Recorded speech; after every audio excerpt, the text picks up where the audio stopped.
எல்லாருக்கும் வணக்கங்க. சுட சுட அவர் பேசின விஷயம் ஹைலைட்டா சொல்லிட்டு, கூடவே அவர் ஒரு சினிமா பாணியில சில விஷயத்துக்கள சொன்னாரு பாருங்க. உண்மையாலுமே எல்லாரும் அங்கிருந்து எல்லாருமே, நாங்க எல்லாமே செய்றோம், நாங்க எல்லாம் சப்போர்ட் பண்றோம், வேண்டாம் வேணாம்னு சொன்னாங்க. அந்த விஷயத்த பத்தி டீட்டெயில்டா பார்க்க போறோம். வீடியோக்குள்ள போவோம். நீங்க முறையா அந்த சேனலுக்கு வரீங்கன்னா, சப்ஸ்கிரைப் பட்டனும், பெல் ஐகானையும் கிளிக் பண்ணிருங்க. இப்போ வீடியோல என்னன்னா, அவரு அங்கிருந்து வாகனம் புறப்பட்டு அவர் பிரச்சார வாகனம் வந்துட்டே இருக்கு. அது ஆரம்பத்துல இருந்தே அப்படியே கொஞ்சம் கூட்டம் இல்லாத மாதிரி தெரிஞ்சது. உடனே எல்லா நியூஸ் சேனலும் போட்டாங்கப்பா. நம்ம நியூஸ் சேனல்ல இருந்து நல்லாவே தெரியுது நியூஸ் சேனல் யாருக்கு என்ன வேலை செஞ்சுட்டு இருக்காங்கன்னு பாத்தீங்கன்னா, அங்க கூட்டமே அவங்க சொன்ன மாதிரி எங்க கேமரா வச்சு எடுத்தாங்களோ தெரியல.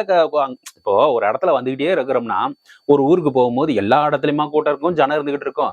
அங்க போயிட்டே இருக்க இருக்க ஒரு இடத்துல காடும் வரும், மலையும் வரும். அதையும் தாண்டி போகணும். காடு மலை எல்லாம் மனுஷங்கள இருந்துகிட்டு இருப்பாங்க.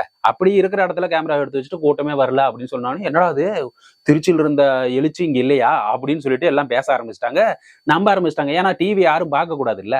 அதே மாதிரிதான் விஷயம் இங்க பண்ணிக்கிட்டே இருந்தாங்க. திருச்சியோட எழுச்சி இங்க இல்ல அப்படின்னு சொல்லிட்டு அப்படியே சப்டைட்டில் மாதிரி போட்டு ஓட ஆரம்பிச்சிட்டாங்க. ஆனா பாருங்க, ஒரு 500 மீட்டர் நம்ம புத்தூர் பகுதியில, நாகை மாவட்டத்துல புத்தூர் பகுதிக்கு வர்றதுக்கு முன்னாடியே எங்கதான் அவ்வளவு கூட்டம் இருந்துச்சோ கூட்டம் வந்து சேர்ந்துருச்சுங்க. அவ்வளவு கூட்டம் வந்தோடனே இன்ச்சா அப்படியே நகர ஆரம்பிச்சிருச்சு. உண்மையிலுமே திருச்சியில மரக்கடை பகுதியில் நடந்த அதே நிகழ்வு தான் இங்கேயும் நடந்தது. ஆனா இங்க ஒரு விஷயம் என்னன்னா, ஆன் டைமுக்கு போயிட்டாங்க, எல்லாம் ப்ராப்பரா நடந்துச்சு. அங்கங்க ஒரு சில மயக்கங்கள் அதுக்கான ப்ராப்பரா வந்து நம்மளோட சர்வீஸ், நம்ம தாவேக தொண்டர்கள் எல்லாருமே வந்து அந்த பெண்கள் மயக்கம் அடைஞ்சது இதெல்லாம் பாதுகாப்பாக கொண்டு போயிட்டு, அதே பெண்ணா மறுபடியும் வந்து விசிறிட்டு இருக்க மாதிரி எல்லாம் காட்டி நல்லாவே இருக்குங்க. ஆக மொத்தத்தில் கூட்டம் ஸ்டார்ட் ஆச்சு. கூட்டம் ஸ்டார்ட் ஆன உடனேயுமே அவர் வந்து வேலையா சிறப்பான செய்கை செஞ்சாரு. என்னன்னு பாத்தீங்கன்னா, அண்ணாவுக்கு ஒரு வணக்கமும் எம்ஜிஆருக்கும் வணக்கம் சொல்லிட்டு ஆரம்பிச்சாரு. அங்க ஆரம்பிக்கும் போதே ஈழத்தமிழர்களையும் மறக்காம சொன்னாரு. ஈழத்தமிழர்கள் நம்மளோட தொப்புள் கொடி உறவுன்னு சொல்லி அவங்களுக்கும் ஒரு வணக்கத்தை சொல்லிட்டு நேரா விஷயத்துக்குள்ள போக ஆரம்பிச்சிட்டாரு. நிறைய விஷயம் பேச ஆரம்பிச்சாரு. ஆனா பாத்தீங்கன்னா, அவர் ஹைலைட்டான சொன்ன விஷயம் ஒண்ணு லாஸ்டா சொல்லிடுறேன். ஏன்னா அந்த லாஸ்ட் விஷயம் தான் அவர் முடிக்கும் போது சொன்னது. அவர் முக்கியமா வந்து இந்த நாகப்பட்டினத்துல இருக்கிற பேசிக்கான ஏன் அடிப்படை வசதிகளை செஞ்சு தரல அப்படின்னு சொல்லி கேட்கிறாரு. என்ன அடிப்படை வசதி? இப்போ வந்து மோடி அவர்கள் வந்து அவரோட கனவு என்ன? இங்க கூரை வீடே இருக்கக்கூடாது அப்படிங்கறத இந்தியா ஃபுல்லா. ஆனா இங்க வந்து கூரை, அங்கங்க கூரை அப்படின்னு சொல்ற மாதிரி நம்ம மத்த டிஸ்ட்ரிக்ட்ல எப்படியோ தெரியல, அங்க நாகப்பட்டினம் மாவட்டத்துல வந்து நிறையவே இருக்கு. அதை ஏன் வந்து செஞ்சு கொடுக்கல அப்படின்னு சொல்லிட்டு ஒரு கேள்வி கேட்டாரு. அந்த கேள்வி கேட்டதுக்கு அப்புறம், ஏன் இந்த மீனவர்களுக்கான பிரச்சனையை வந்து இதுவரைக்கும் இழுத்தடிச்சுட்டே இருக்கிறீங்க, ஒரு லெட்டர் மட்டும் போட்டு விட்டுறீங்க, போட்டு விட்டு நீங்க வகல வெளிநாட்டுக்கு போயிடுறீங்க, வெளிநாட்டுல முதலீடு அப்படின்னு அங்க ஒரு கேள்வி கேட்டாரு பாருங்க. வெளிநாட்டுல முதலீடு இழுத்துக்கிட்டு வரீங்களா, இல்ல வெளிநாட்டுல உங்க பர்சனலா முதலீட போடுறீங்களா அப்படின்னு சொல்லி கேட்டிருக்காரு. அதுக்கு என்ன பதில் சொல்லுவாங்கன்னு நம்ம தான் தெரிய போகுது. அதுக்கப்புறம் பாத்தீங்கன்னா, ரயில் பெட்டி தயாரிக்கும் தொழிற்சாலை வந்து அங்க இருந்துச்சு, ஏன் க்ளோஸ் பண்ணீங்க அப்படின்னு ஒரு கேள்வி கேட்டாரு. நஷ்டத்திலே போனாலும் மக்களுக்காக ஒரு வேலை வாய்ப்பு உருவாக்கலாம் இல்ல, அந்த தொழிற்சாலை மூடிட்டீங்க. கட்டுன மேம்பாலம் ஏன் அப்படியே இருக்குது, அது ஏன் அப்படி இருக்குது, அது அரைகுறையா நிக்குது அப்படின்னு சொல்லிட்டு மேம்பால பிரச்சனையும் ஒரு பக்கம் பேசி விட்டாரு. இதை பேசிவிட்டு அப்படியே கிட்ட வர ஏன் காவிரி ஆற்று குடிநீருக்கு வந்து ஏன் அங்க கொண்டுகிட்டு வரல, காவிரி ஆற்று குடிநீர் கொண்டு வந்து மக்களுக்கு கொடுக்கலாமே, ஏன் செய்யல? மறுபடியும் ஒரு டூரிஸ்ட் பிளேஸா, இது ஒரு சுற்றுலா தலமா நாகப்பட்டினம் மாவட்டத்தை மாத்தினீங்கன்னா, அது மூலியமா வந்து வருமானம் வரும், மாவட்டத்துக்கு கிடைக்கும், அந்த வருமானம் கிடைச்சதுன்னா மக்களுக்கு சென்றடையுமே, நல்ல நல்ல திட்டங்களை செய்யலாமே அப்படின்னு சொல்லிட்டு அட்டகாசமா கேள்வி கேட்டிருக்காரு. இதுக்கு என்ன பதில் அப்படின்னு சொல்லி நீங்க சொல்லுங்க, இதெல்லாம் யாருக்கிட்ட கேட்கணும் அப்படின்னு கேட்கறாங்க. கீழே இருக்கிறவங்க எல்லாருமே சொல்றாங்க,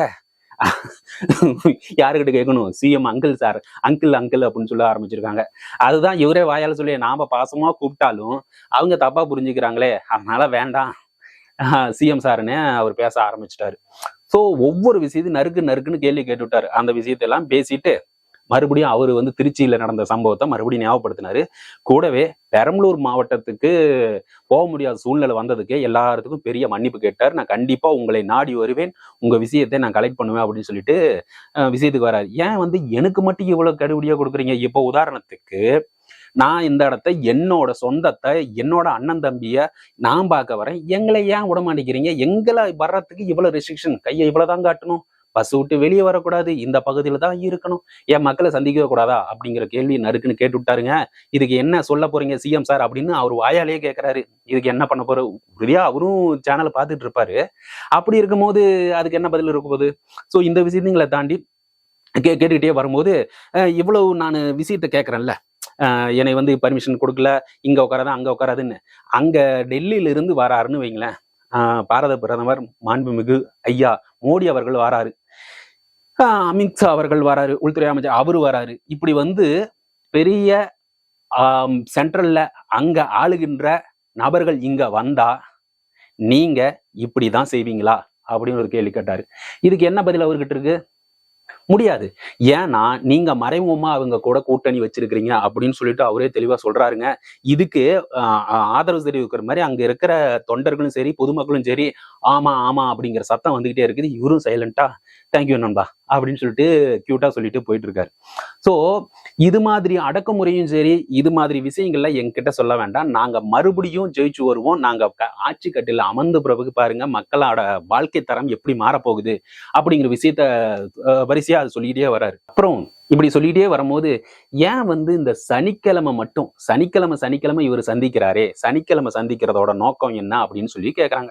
அவரு சொல்றாரு, தெளிவாவே சொல்லிட்டாரு, சனிக்கிழமை ஏன் சந்திக்கிறேன் அப்படின்னா மக்கள் வந்து அன்னைக்கு மட்டும்தான் வீக்கெண்ட்ல லீவு, வீட்டுல இருப்பாங்க. அவங்களோட தொழிலும் சரி, அவங்க ஆபீஸோட எந்த ஒரு பிரச்சனையும் இல்லாம வீட்டுல அமைதியா இருப்பாங்க. நாங்களும் அவங்கள தொழிலுக்கு எடுத்த மாதிரி இருக்கக்கூடாது. வீக்கெண்ட்ல வச்சா வீக் டேஸ்ல வச்சாவே உங்களுக்கே தெரியும், வீக் டேஸ்ல இப்ப இருக்கிற அந்த கூட்டம் வந்து வீக் டேஸ்ல இருந்தா எத்தனை பேர் அந்த பக்கம் போறவங்க வரவங்க இல்ல மருத்துவமனைக்கு செல்வார் அவசர விஷயத்துக்காக போறீங்க அத்தனை பேரும் பாதிக்கப்படுவார்கள் அப்படிங்கிற ஒரே விஷயத்துக்காக நாங்க சனிக்கிழமை மட்டும் வரோம். சனிக்கிழமை ஒரு நாளுக்கே இவ்வளவு வந்து நீங்க மக்கள் எதுவும் அல்லல் பண்ணல, மக்கள் எதுவும் கஷ்டப்படல, மக்களுக்கான விஷயங்களை எடுத்து சொல்ல நான் வந்தேன். ஆனா அந்த ஒரு நாள் வர்ற விஷயத்த நீங்க எடுத்து வச்சுக்கிட்டு ஒரு பக்கம் பேசிக்கிட்டு இருக்கீங்க. நாங்க அந்த ஒரு நோக்கத்தோடவே நாங்க வரல. மக்களின் நோக்கத்துக்காக மக்களின் செயல்பாட்டுகளை நாங்க தெரிஞ்சுக்கிறோம். இப்ப எப்படி வந்து நீங்க அரசாங்கம் எப்படி அந்தந்த மாவட்டத்துக்குள்ள ஒரு அமைதியா வந்தா தானே நம்ம செய்ய முடியும். நீங்க பரபரன்னு வேலைக்கு போயிட்டு இருப்பீங்க, அன்னைக்கு வந்து நான் கேட்டுக்கிட்டு இருக்க முடியுமா? அன்னைக்கு என்னாலையும் முழுசா கலெக்ட் பண்ண முடியாது. நீங்களும் வந்து நான் வர்ற டைம்ல வந்து ஐயோ அவசர அவசரம் பார்த்துடுமே அப்படின்னு இருக்கக்கூடாதுன்னு தான் சனிக்கிழமை மக்களோட நலன் கருதி நான் சனிக்கிழமை சந்திக்கிறேன் அப்படிங்கிற ஒரு விஷயத்த சொல்லியிருக்காரு. சோ இவ்வளவு தெளிவா ஒரு ஒரு பொதுக்கூட்டத்துல ஒரு ஒரு தலைவர் பேசுறாரு. ஆமா அவர் A4 ஷீட் வச்சுக்கிட்டு தாங்க பேசுறாரு, நான் இல்லைன்னு சொல்ல. A4 ஷீட் வச்சுக்கிட்டு தான் பேசுறாரு. அது மக்கள் நலன் சார்ந்து மட்டும்தான் இருக்குது. அது ஒரு விஷயத்தை அப்படியே வச்சுக்கிட்டாலுமே அவர் வந்து இவன் என்ன இன்னைக்கு வந்து அரசியல் கட்சி ஆரம்பிச்சுட்டு இன்னைக்கு மட்டும் தான் வந்து பேசிட்டு இருக்கிறான் அப்படின்னு மட்டும் பேசிட்டு இருக்காங்க. நான் இன்னைக்கு ஆரம்பிக்கல, நான் 14 வருஷத்துக்கு முன்னாடி 2011லயே நான் வந்து மக்கள் இயக்கம், விஜய் மக்கள் இயக்கம் அப்படிங்கிற ஒரு இயக்கத்தின் மூலியமா மக்களுக்கு நான் சேவை பண்ணியிருக்கேன். இதே டிஸ்ட்ரிக்ட் இதே மாவட்டத்துல வந்து செஞ்சிருக்கேன். நான் உங்களை மாதிரி இன்னைக்கு வந்து அன்னைக்கு போறோம் இல்ல, நான் காலங்காலமா மக்கள் நலன் சார்ந்த விஷயங்களை நான் செஞ்சுக்கிட்டு இருப்பேன் அப்படிங்கிற விஷயத்தையும் அவர் ஞாபகப்படுத்தி சொல்லிட்டு இருக்காரு. சோ அவரோட இந்த நாகப்பட்டினம் மாவட்டத்துல நடந்த பிரச்சாரத்தை பொறுத்த வரைக்கும், என்னை பொறுத்த வரைக்கும், ஏன் மக்கள் எல்லாருமே கொடுத்த அங்க வரவேற்பை பொறுத்த வரைக்கும் வெற்றி அப்படின்னு சொல்லிட்டு இந்த வீடியோ இதோட முடிச்சுக்கிறேன். மறக்காம நீங்க இந்த சேனலுக்கு முறை வரீங்கன்னா சப்ஸ்கிரைப் பட்டன் பெல் ஐக்கன் பண்ணுங்க. இன்னும் வந்து அவர் போக வேண்டிய பிரச்சார கூட்டங்களா இருக்குது, சுட அதையும் எடுத்துட்டு வந்து அடுத்து இன்னைக்கே அந்த வீடியோவை நான் போடுறேன். மறக்காம பாருங்க. நன்றி, வணக்கம்.